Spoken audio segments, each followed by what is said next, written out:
Hello, my name is Rochelle Quitch, and one time that I believe I used crew resource management was 2 summers ago on my backpacking trip on the Appalachian Trail. So this was part of my Outward Bound program with the Philadelphia Outward Bound School, where they took about nine children from inner city schools and they allowed us to go on a hiking trip for 14 days in the Appalachian. So each day we would hike a different amount of miles of varying distances and we would rotate different positions. So one day you could be cooking, one day you could be cleaning, one day you could be the guide and using the map. And over the course of this trip, we had the opportunity to build leadership skills. So on the final day, it was my turn to be the group leader, so to be in charge, meaning I was the one with the compass and the map and lead the group. So we all wake up and we didn't see this coming and all of the leaders were gone. And we were left with a map and a little note that said, "Meet you here." And it was 8 miles away and it was my turn to lead the group the entire way.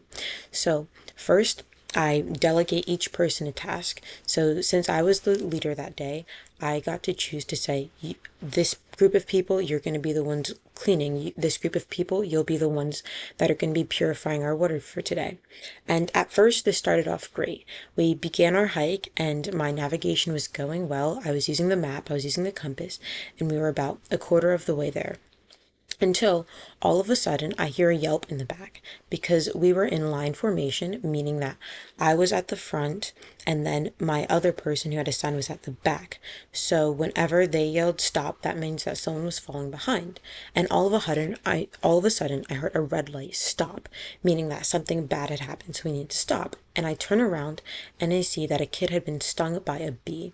And this was pretty hectic for us considering that there was no actual counselors around, but we did know some basic first aid. So I went into my pack and I was trying to see if we had any Benadryl or antihistamine, and we did not. So my first thought was Advil, but before I said anything about that, someone in the group informed me that Advil is not something you should give to someone who's been stung by an insect because they might not know if they're feeling well, if their throat's swelling up. So because I consulted with my group, I knew that was not the right path.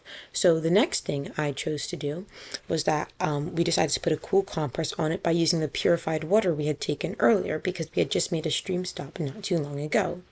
So slowly, after they had recovered a bit, we began moving towards our destination again.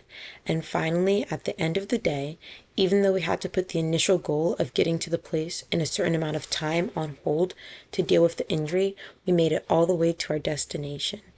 And I think that was a great example of using crew resource management to further the goal of the group.